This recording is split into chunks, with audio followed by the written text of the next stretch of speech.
£9, said Mr. Quarmby, and he read it out to the room rather than to the woman it concerned. Being the appraised value of the lead upon the roofs, such glass as remains in the windows, and the seasoned oak of the doors, less the cost of taking them down. The Manor of Thornhallow, together with the messuage called Thornhallow Hall, and all lands, rights, members, and appurtenances thereunto belonging.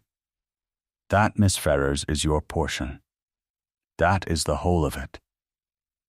The book-room at Ardwell Grange held 19 people that morning, and Eleanor Ferrers had the hard chair by the window, because every chair with a cushion in it had been taken before she was called in. She was 21. Her father had been 3 weeks in the ground. She sat with her hands closed in her lap and her spine off the back of the chair, and she did not move at all while the laugh went round the room, which it did the way water goes round a stone, beginning at the back where the tenants stood in their hats, dying out in the middle where the family sat, and starting again near the door. £9 is generous, said her stepbrother, Gervas Cheddle, to nobody in particular. Nobody has been able to sell that house since before I was born. My mother has been more than fair. Cordelia Ferrers did not laugh. Cordelia Ferrers had buried 2 husbands and had learned that a laugh is the one thing a room remembers against you. She sat very straight in the good chair by the fire, in a widow's cap that had cost 11 guineas, and she said, in a voice pitched exactly loud enough to be repeated in the village by dinner-time, "Eleanor, my dear, it is a house. It is more than a great many young women are left. You have your father's name, and you have a roof, and I hope you will not be one of those people who counts the slates." Then she turned to Mr. Quarmby and said, "Give her the key," and that was the part they had rehearsed. Mr. Silas Quarmby, attorney at law, of Marchford, who had drawn the deed of appointment in the last month of Ambrose Ferrers' life, and who had been paid for it out of the estate, took from his black bag a key 11 inches long, an iron key with a bow the size of a man's palm and a wing of rust down one side of the shank, and he carried it across the room with both hands as though it were a thing of ceremony, and he set it down on Eleanor's knees. It was cold and it was heavier than it looked, and a flake of the rust came off on her glove. "You will not get it to turn, Mr. Quarmby said pleasantly. "The lock has stood 41 years. That was the moment the room got its laugh at last. A good one, a solid one, and Eleanor Ferrers sat in the middle of it with a dead man's key in her lap. What she said when she stood up was, 'Thank you, Mr. Quarmby.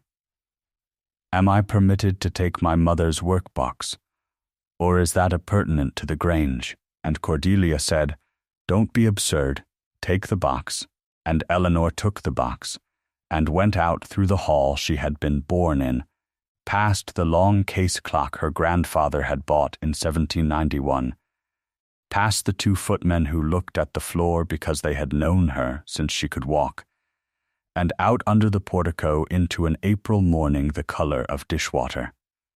Nobody came out after her. That is the thing about a family that has decided you are finished. They do not need to follow you to the door, because they have already agreed among themselves where you are going. Here is what had been taken, and how. Ambrose Ferrers of Ardwell Grange was not a rich man, but he was a solid one. 1,100 acres of the vale, a good stone house, a name in the county for 200 years. His first wife died when Eleanor was 9. In 1836 he married Cordelia Chettle, a widow of 38, with a son of 11, and a settlement of her own that turned out, when the lawyers had finished with it, to be mostly promises. For 6 years the marriage was a quiet one, and then Ambrose Ferrers was thrown from a horse on the Marchford Road in the autumn of 1842, and lived 4 months in a downstairs room with a broken hip and a cough that came out of the damp, and in the last of those 4 months a great many papers were carried into that room and carried out, again signed. He was 59. He had been giving Cordelia the household accounts for 6 years, and he had got out of the habit of reading anything she put in front of him. Under his marriage settlement, Ardwell Grange stood limited to his own use for life, with a power to appoint it among such of his family as he should think fit. In the last February of his life, he appointed it to Cordelia for her life, with remainder to Gervase Chettle in fee, and to his own daughter he appointed nothing at all out of the Grange, because Mr. Quarmé had explained to him that Eleanor was provided for elsewhere. Elsewhere was Thornhallow. Thornhallow was the one piece of land Ambrose Ferrers held outside the settlement, bought in 1821 at a bankrupt sale for £400, and a byword in the vale ever since. In 41 years no Ferrers had slept a night in Thornhallow Hall, no tenant had taken it, and no auctioneer had got a bid on it above the value of its lead. There were people in the vale who would not walk the drive after dark, and there were more who said they would, loudly, in daylight, and went round by the turnpike anyway.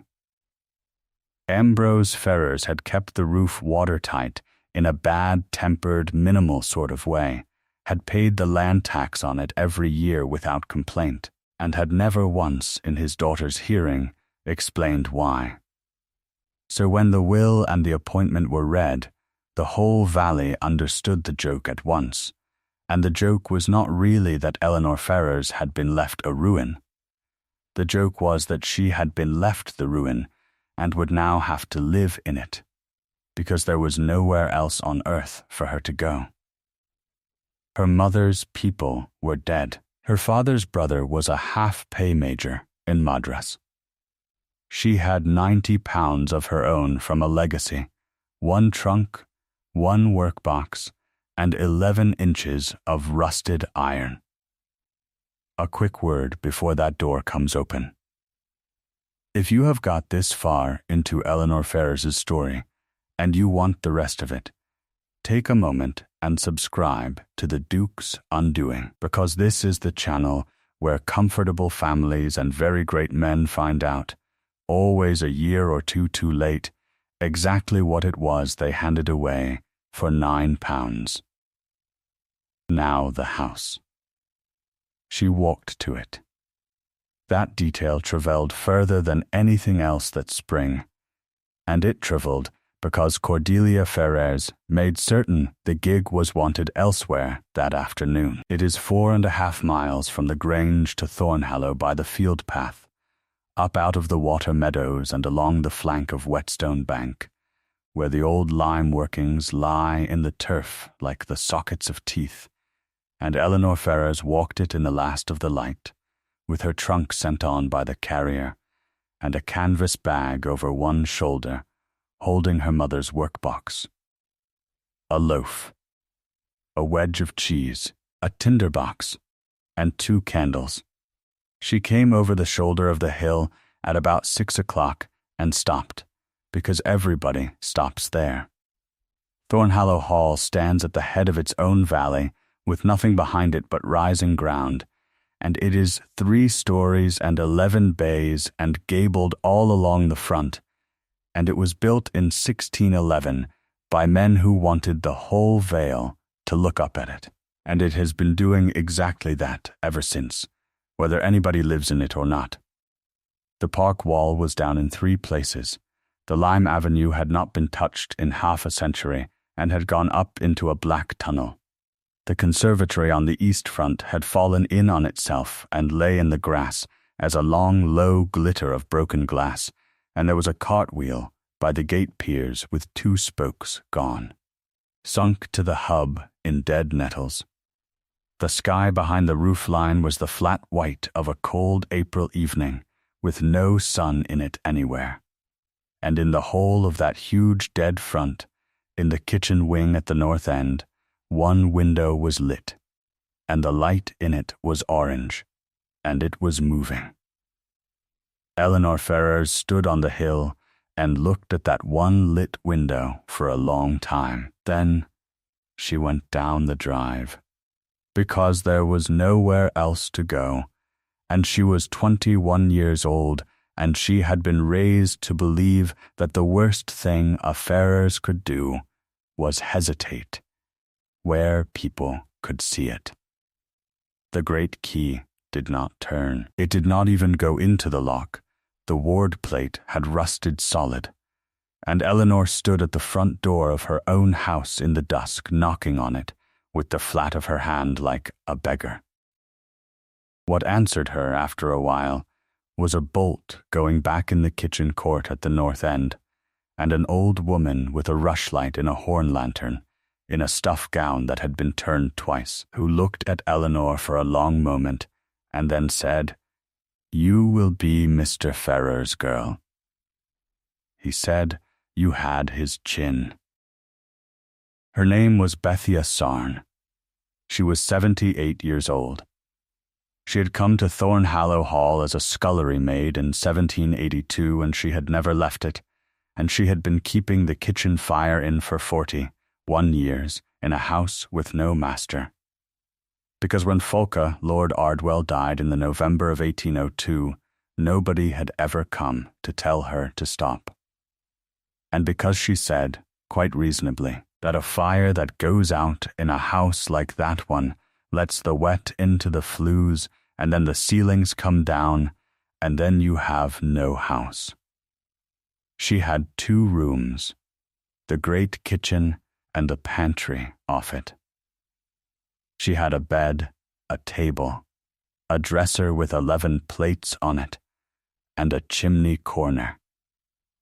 She slept in her clothes in the winter. Once a year in October, a wagon came up the drive from Ardwell Grange with 1.5 tons of coal, and the carter tipped it into the coal house in the kitchen court and went away again without a word, and Bethia Sarn had never in 22 years been told who sent it or why. She had assumed it was the parish. It was not the parish. Ambrose Ferrers had paid for that coal out of his own pocket every October since 1821, and had entered it in his private book under the heading Thornhallow Roof, which was in its way true. That first night Eleanor Ferrers ate bread and cheese at a table where the wood had been scrubbed into ridges, and slept in a made bed for the first time in her life, in a room she could not see the corners of. And in the morning she got up and walked the whole house with a candle and a piece of chalk, and by the end of it she understood the size of the thing that had been done to her. 41 rooms. 11 with the plaster down. 4 with the floor gone through, a great staircase with a swan's neck handrail that a Marchford dealer would have given £80 for, and no possible way of getting it out of the house without taking the front wall with it. Rain coming through in the south attics, doves in the long gallery. Every hearth in the house cold except one.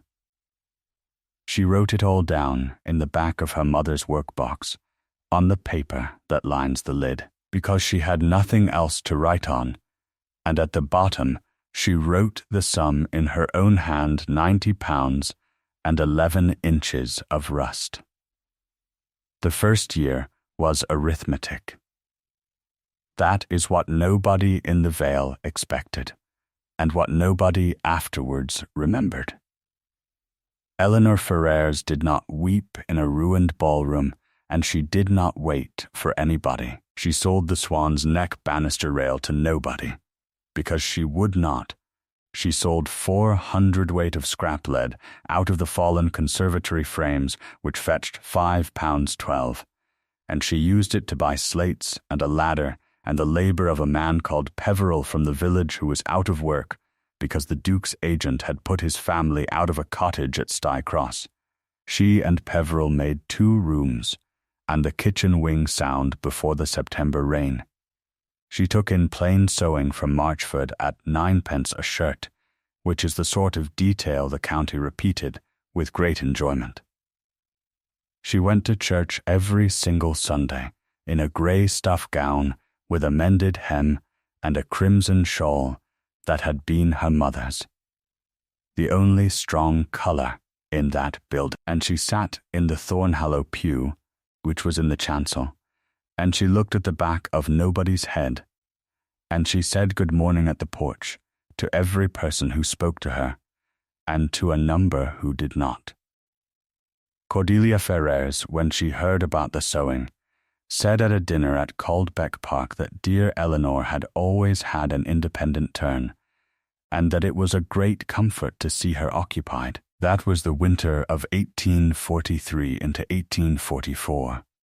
It was in the January that Eleanor found the discrepancy, and she found it because she was cold. She had moved into the housekeeper's room off the kitchen passage to save fuel, and she had begun, out of habit and out of the desire to have any task at all in a house where nothing worked, to make a plan of the building on a sheet of grocer's paper, wall by wall, pacing it out. The cellars of Thornhallow Hall run the whole length of the north front, a wine cellar, a beer cellar, a lamp room, a dairy vault, a long stone passage under the kitchen with a barrel roof. She paced the passage inside at 31 paces. She paced the kitchen court above it at 44. Then she did it twice more with a knotted string, and then she sat on the cellar steps with the candle guttering in the draught, and understood that there were about 30 feet of the north cellar that were not there. The end wall of that passage was brick. Every other wall in the cellars of Thornhallow Hall is limestone rubble, quarried at Whetstone Bank 300 yards away, because that is what the house is built of, and there was never any reason to cart brick up that hill. The end wall was brick, laid in a mortar so hard that when she went at it with a hammer, the brick broke before the joint did.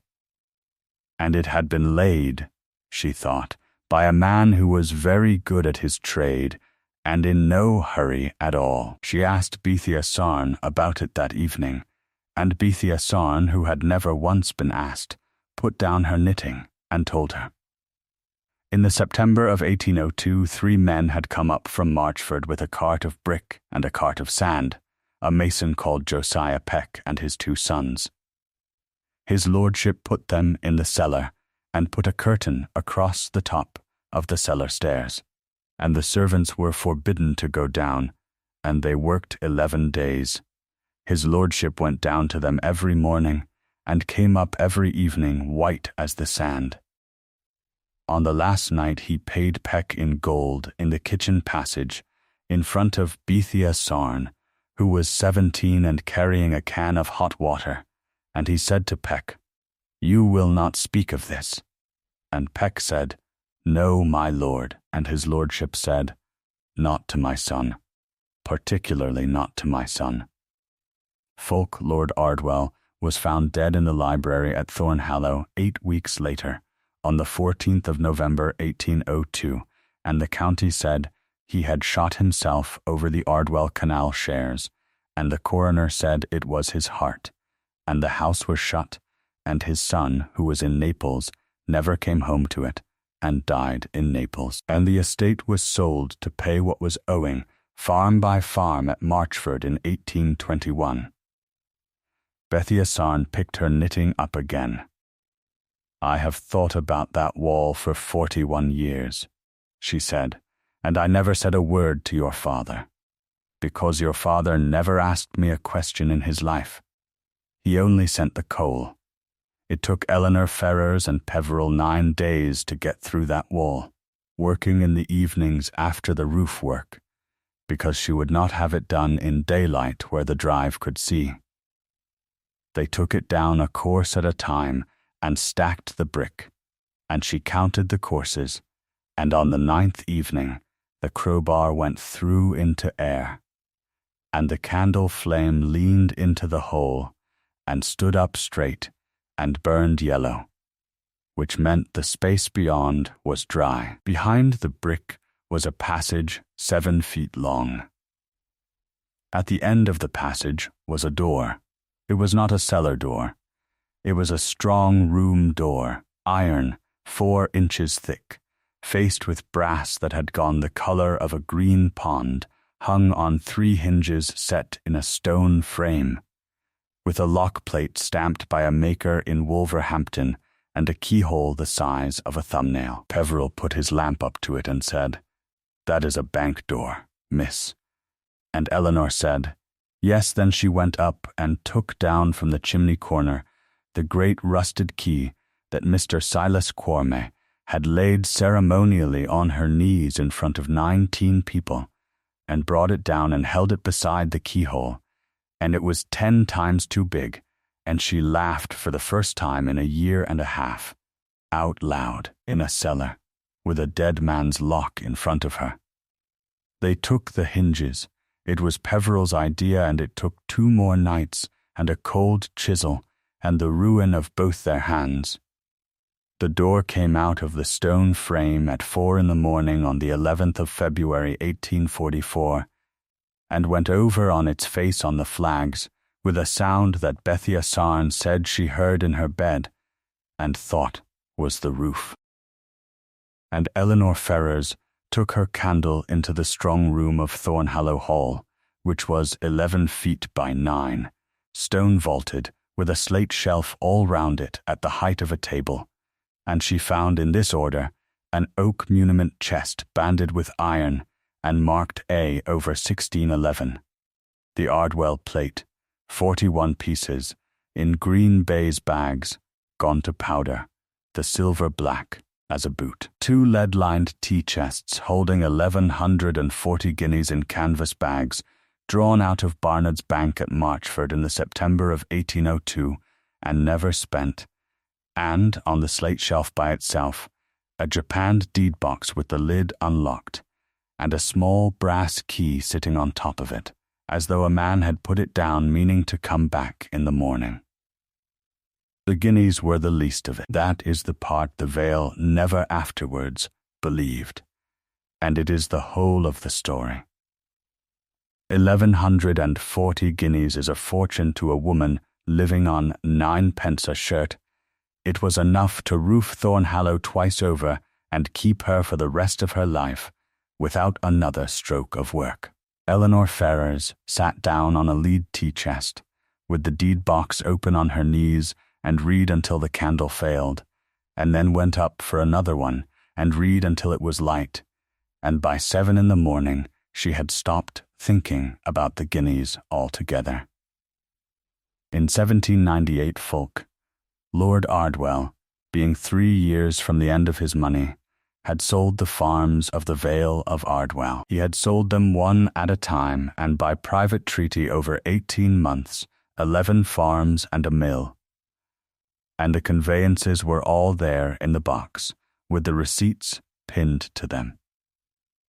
And in every single one of those 11 conveyances, in the same close clerk's hand, was a reservation, that there were accepted and reserved unto the said Lord Ardwell, his heirs and assigns, as Lord of the Manor of Thornhallow, all mines, minerals, seams and beds of limestone, freestone and ironstone lying under the said lands, with full liberty to win, quarry, burn and carry away the same, and all watercourses rising thereon, and further, that each farm was granted subject to a perpetual fee-farm rent issuing out of the land, payable half-yearly, at the manor house of Thornhallow, with the ancient right of distress, and of re-entry upon non-payment.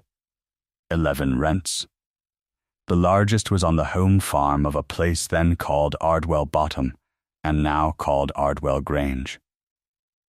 The 11 together came to £291 a year. Nobody had claimed a penny of them since the 14th of November 1802, and under the whole of that valley, under 11 farms, under the Duke of Vena's new park wall, under the lime quarry at Whetstone Bank that had been cutting stone for 9 years, under Cordelia Ferrers' own turnip fields, the limestone belonged, in law and in writing, and in a box with the lid left open, to whoever held the manor of Thornhallow, which, since the 9th of April, 1843, in front of 19 witnesses, and for an appraised value of £9, was Eleanor Ferrers. She went up out of the cellar and out through the kitchen court into a white morning, and stood in the drive among the nettles and the broken cartwheel. And she did not shout, and she did not run, and what she did was turn round and look at the front of the house, all 3 stories of it, 11 bays, gabled all along, with the light coming up cold behind the roof line, and she thought about a wagon of coal going up that drive every October for 22 years. Her father had bought Thornhallow in 1821 at a bankrupt sale for £400, and everybody in the Vale had told him he was a fool, and he had let them. He had never taken a tenant. He had never sold the lead. He had kept the roof on a house he never slept in, and paid the land tax on it for 22 years, and warmed a dead man's kitchen for the sake of one old servant who was the only living creature who had watched that wall go up.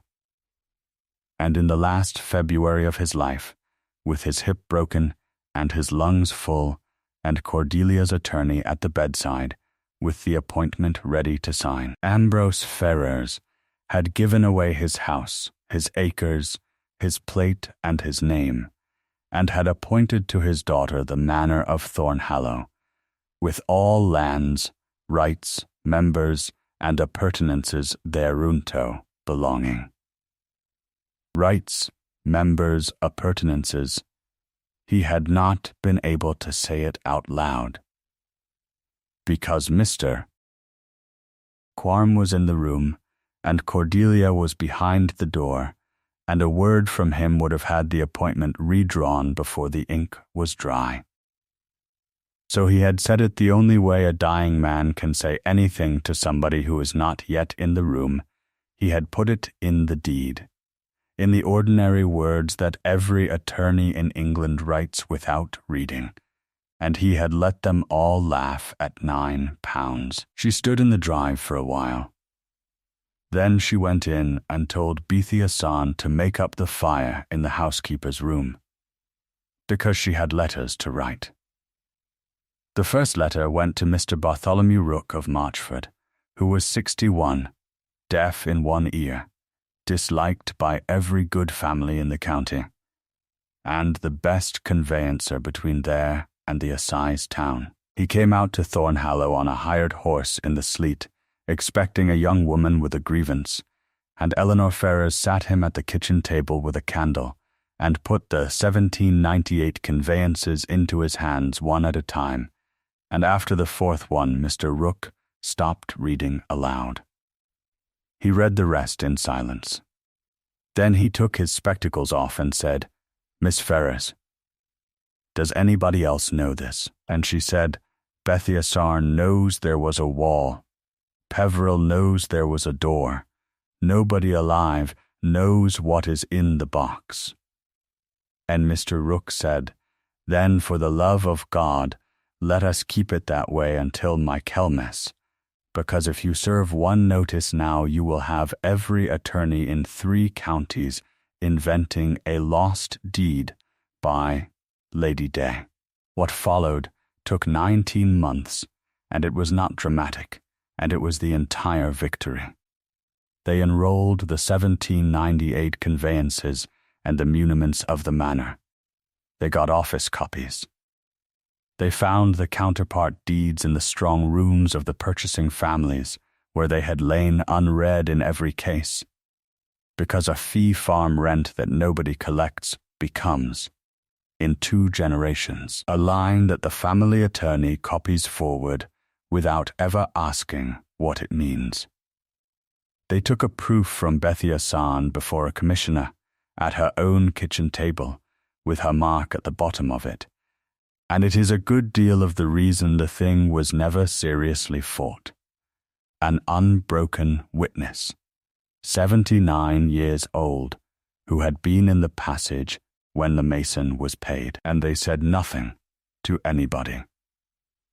Eleanor Ferrers sewed shirts at 9p through the whole of 1844, and let the county go on being amused about it.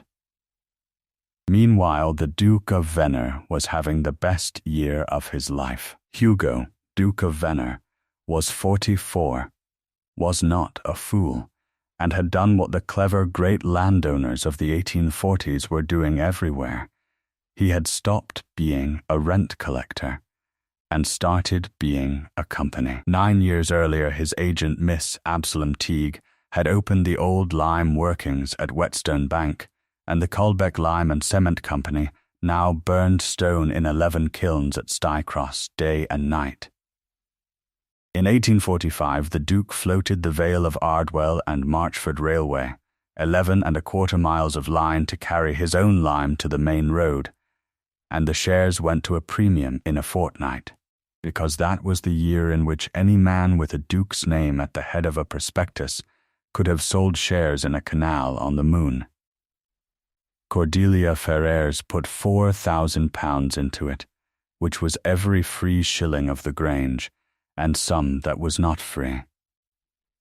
Gervas Chettle put in 1,100 that he had borrowed at Marchford, and was made a director, and had cards printed. The line was surveyed straight up the vale, and the deepest cutting on it, the one the whole scheme depended on, went 240 yards through the flank of Whetstone Bank. It was Mr. Fitch, the company's engineer, a careful man with no interest whatever in the county's opinions, who wrote to the Manor of Thornhallow in the October of 1845 to ask for a way-leave over the minerals. He wrote as a formality, having found the reservation in an abstract of title and assumed, as everybody in the Vale had assumed for 43 years, that the manorial rights were extinct. He received by return of post a letter from Mr. Bartholomew Rook, enclosing office copies of 11 enrolled conveyances, informing the company that all seams and beds of limestone under the Vale of Ardwell were the property of the lady of the Manor of Thornhallow, that the Caldbeck Lime and Cement Company had won and carried away. On Mr. Rook's calculation from the company's own published returns, 190,000 tons of her stone since 1836, that 11 perpetual fee-farm rents stood unpaid since 1802, with arrears and interest amounting to £11,400, and that his client would receive the company's engineer at Thornhallow Hall on any morning that suited him. There is no scene in this story of anybody shouting. That is not how it went, and it is not how any of these things ever go. What happened was that on the 8th of November, 1845, the works at the Whetstone cutting stopped, because Mr. Fitch was an honest engineer who would not spend the shareholders' money on a trespass, and a bill was filed in Chancery, and an injunction went out against the Caldbeck Lime and Cement Company on the 3rd day of term, and 11 kilns at Stycross went cold for the first time in 9 years, and the glow that half the Vale had gone to sleep by since 1836 was simply not there one night, and people came out of their doors to look at the dark. The shares of the Vale of Ardwell and Marchford Railway stood at 9.25 premium on the Monday. On the Friday they were quoted at 4 shillings, and by February there was no quotation at all, only the calls, which came in for 11 months and took Cordelia Ferrers's £4,000, and then the timber at the Grange, and then the Grange's stock. Gervase Chettle, being a director, was liable for more than he had, and went to Boulogne, where he stayed. Mr. Silas Quam retired from practice in the spring of 1846, and was not asked to dine anywhere in the county again. The Duke of Venner came to Thornhallow himself on the 9th of December 1845, in a hired gig, alone, with no agent, having sent up his card the day before like a man calling on an equal, which was the single most intelligent thing he did in the whole business. Eleanor Ferrers received him in the kitchen, because it was the only warm room, and Bethia Sarn stayed in her chimney corner with her knitting, and was not asked to leave. He was shown the plate, black in its rotted bags. He was shown the tea-chests. He was shown the strong room door lying on its face on the flags where it had gone down in February of 1844. He said, "How long have you known?" And she said, 22 months. And he was quiet for a while, and then he said, "You let the shares go to a premium." "I let the shares find their own level, Your Grace." "Your engineer wrote to me the week the cutting began." I answered him by return of post. If your company had asked in 1836 who owned the stone at Whetstone Bank, the answer was in the enrolled conveyances in Marchford the entire time, at a cost of 11 shillings and 6pence, and any clerk could have found it. Nobody asked. Nobody has ever asked anything about this house. She let that sit, and then she said, "You put a family out of a cottage at Stye Cross in 1843. Their name is Peveril. He roofed this wing for me. What she took was not money, and that is why the county has never stopped talking about it. She granted the Caldbeck Lime and Cement Company a lease of the limestone at Whetstone Bank for 61 years, at a royalty of 4pence the ton, and the kilns lit again in the March, and the vale had its glow back, and 1,100 men who had been put out of work by a lawsuit went back to it. She granted the railway its way-leave at a rent, on condition that the line took a station at Thornhallow village, which it did, and which is why there is one there now. She required no arrears from any farm in the vale under 30 acres, and forgave them absolutely, by deed, and enrolled it, so that it could not be undone by anybody after her. And she bought Ardwell Grange. It came into the market in the autumn of 1846, and it did not sell well, because everybody in 3 counties knew why it was being sold, and Eleanor Ferrers bought her father's house out of 2 years of lime royalties for £3,100, which was rather less than it was worth, and rather more than she needed to have paid. She took the conveyance in her own name, and she went over on the day, on foot, up the field path from Thornhallow, 4.5 miles, with a canvas bag over one shoulder. Cordelia Ferrers was standing under the portico with the keys on a tray. Because Cordelia Ferrers had never in her life failed to arrange the picture. She had rehearsed something. She got out the first 4 words of it. And Eleanor said, "Mrs. Ferrers, the fee-farm rent out of this land is £9 a year.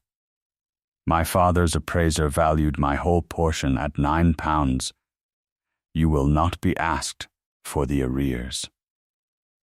Then she took the keys off the tray and stood aside from the door, which is a thing you do for a guest. Cordelia Ferrers went to a sister at Cheltenham and lived 22 more years and never came back into the vale. Eleanor Ferrers did not move into the Grange. She let it at a fair rent to a Manchester cotton man who wanted a county house and who kept it beautifully, and she went home to Thornhallow, where the roof was being done in 11 stages, and the long gallery had been cleared of doves, and the conservatory glass was being re-leaded pane by pane by a man from Marchford, who took 4 years over it. Bethia Sarn lived to be 89 and died in the housekeeper's room in a bed with 4 blankets on it. And there is a stone for her against the chancel wall at Thornhallow that says she kept this house 47 years, which is the only monument in that church to a servant. The rents came in twice a year at the manor house, in the hall, at a long table, and the vale came up the drive to pay them, and stayed for beef and beer afterwards, because Eleanor Ferrers had understood from the beginning that a fee-farm rent is not really about money.